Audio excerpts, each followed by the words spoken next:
భారతదేశ చరిత్రలో ధర్మపాలన, ప్రజాసేవ, మహిళా సాధికారిత, ఆధ్యాత్మికతకు ప్రతీకగా నిలిచిన మహనీయుల్లో రాజమాత అహిల్జాబాయి హోల్కర్ పేరు చిరస్థాయిగా నిలిచిపోతుంది. ప్రతి సంవత్సరం మే 31న ఆమె జయంతిని దేశవ్యాప్తంగా ఘనంగా నిర్వహిస్తారు. ఈ సందర్భంగా ఆమె భారతీయ సంస్కృతి, సనాతన ధర్మం, ప్రజా సంక్షేమం కోసం చేసిన సేవలను స్మరించుకుంటారు. లోకమాతగా పేరు పొందిన అహిల్జాదేవి భారతదేశ చరిత్రలో ఆదర్శవంతమైన మహిళా పాలకురాలిగా నిలిచారు. 1725 మే 31న మహారాష్ట్రలోని అహ్మద్ నగర్ జిల్లాలో ఉన్న చోండి గ్రామంలో అహిల్జాదేవి జన్మించారు. చిన్ననాటి నుంచి ఆమెకు ధార్మికత, వినయం, సేవాభావం అలవడింది. ఆమె ప్రతిభను గుర్తించిన మరాఠా సామ్రాజ్యానికి చెందిన ప్రముఖ సేనాని మల్హార్ రావ్ హోల్కర్ తన కుమారుడు ఖండేరావుతో ఆమెకు వివాహం జరిపించారు. వివాహం అనంతరం అహిల్జాదేవి రాజకుటుంబంలోకి అడుగుపెట్టిన సాధారణ ప్రజల కష్టాలను ఎప్పుడూ మరిచిపోలేదు.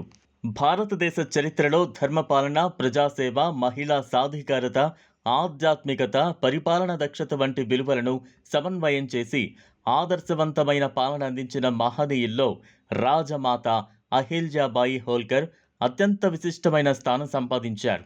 వసుదైవ కుటుంబం మరియు సర్వే భవంతు సుఖినః అనే భారతీయ ఆధ్యాత్మిక భావజాలాన్ని కేవలం మాటల్లో కాకుండా పరిపాలనలో, ఆచరణలో చూపించిన మహారాణిగా ఆమె గుర్తింపు పొందారు. 18వ శతాబ్దంలో మహిళలకు సమాజంలో పరిమిత అవకాశాలు మాత్రమే ఉన్న సమయంలో అహిల్జాదేవి అసాధారణ ధైర్యం, సంకల్పం, దూరదృష్టితో భారతదేశ చరిత్రలో చిరస్మరణీయ నాయకురాలిగా నిలిచారు. అహిల్జాదేవి జీవితం ఎన్నో విషాదాలు, పరీక్షలతో నిండిపోయింది. ఆమె భర్త ఖండేరావు యుద్ధంలో మరణించడంతో చిన్న వయసులోనే విధవరాలయ్యారు. ఆ తర్వాత ఆమెకు అండగా నిలిచిన మల్హార్ రావ్ హోల్కర్ కూడా మరణించడంతో రాజ్య బాధ్యతలు పూర్తిగా ఆమె భుజాలపై పడ్డాయి. ఆ కాలంలో ఒక మహిళ పాలకురాలిగా ఎదగడం సులభమైన విషయం కాదు. అంతర్గత కుట్రలు, శత్రు రాజ్యాల బెదిరింపులు, రాజకీయ ఒత్తిడిలు ఎదురైనా ఆమె వెనుకడుగు వేయలేదు. అపారమైన ధైర్యంతో రాజ్యాన్ని సమర్థంగా పరిపాలించి ప్రజల విశ్వాసాన్ని గెలుచుకున్నారు. అహిల్జాదేవి పాలనలో ప్రజా సంక్షేమానికి అత్యంత ప్రాధాన్యత ఉండేది. రైతుల అభివృద్ధి కోసం చెరువులు, కాలువలు నిర్మించి నీటిపారుదల సదుపాయాలను మెరుగుపరిచారు.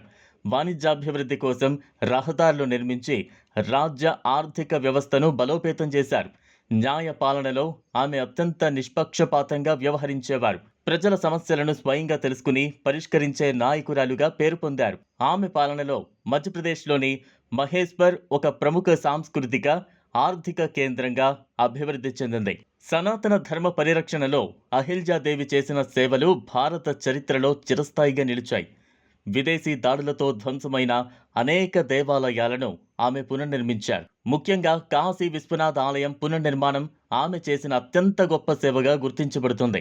అలాగే సోమనాథ ఆలయం, ఓంకారేశ్వర జ్యోతిర్లింగం, కృష్ణేశ్వర్ ఆలయం వంటి అనేక పుణ్యక్షేత్రాల అభివృద్ధికి ఆమె విశేష కృషి చేశారు. గంగా నది తీరంలో ఘాట్లు, యాత్రికుల కోసం ధర్మశాలలు నిర్మించి భారతీయ సంస్కృతిని బలోపేతం చేశారు. మహిళా సాధికారత విషయంలో కూడా అహిల్జాదేవి ఎంతో ముందు చూపుతో వ్యవహరించారు. విధవరాలైన మహిళల ఆస్తులను స్వాధీనం చేసుకునే అన్యాయ చట్టాలను రద్దు చేసి మహిళల గౌరవాన్ని కాపాడారు. మహిళల విద్య, ఆర్థిక స్వావలంబనకు ప్రాధాన్యత ఇచ్చారు. మహేశ్వరి చీరలకు ప్రాచుర్యం కల్పించి స్థానిక కళాకారులకు ఉపాధి అవకాశాలు కల్పించారు. కవులు, పండితులు, కళాకారులను ప్రోత్సహించి కళా సంస్కృతుల అభివృద్ధికి తోడ్పడ్డారు. అహిల్జాదేవి హోల్కర్ జీవితం భారతీయ మహిళా శక్తికి, ధర్మనిష్టకు, ప్రజాసేవకు ప్రతీక. ఆమె పాలన ప్రజల హృదయాల్లో చిరస్థాయిగా నిలిచింది. ధర్మాన్ని కాపాడుతూ ప్రజల సంక్షేమం కోసం అంకిత భావంతో పనిచేసిన అహిల్జాదేవి నేటికి ప్రతి భారతీయుడికి స్ఫూర్తి. దేశం, సంస్కృతి, ప్రజల కోసం జీవించిన ఆ మహారాణికి శతకోటి వందనాలు.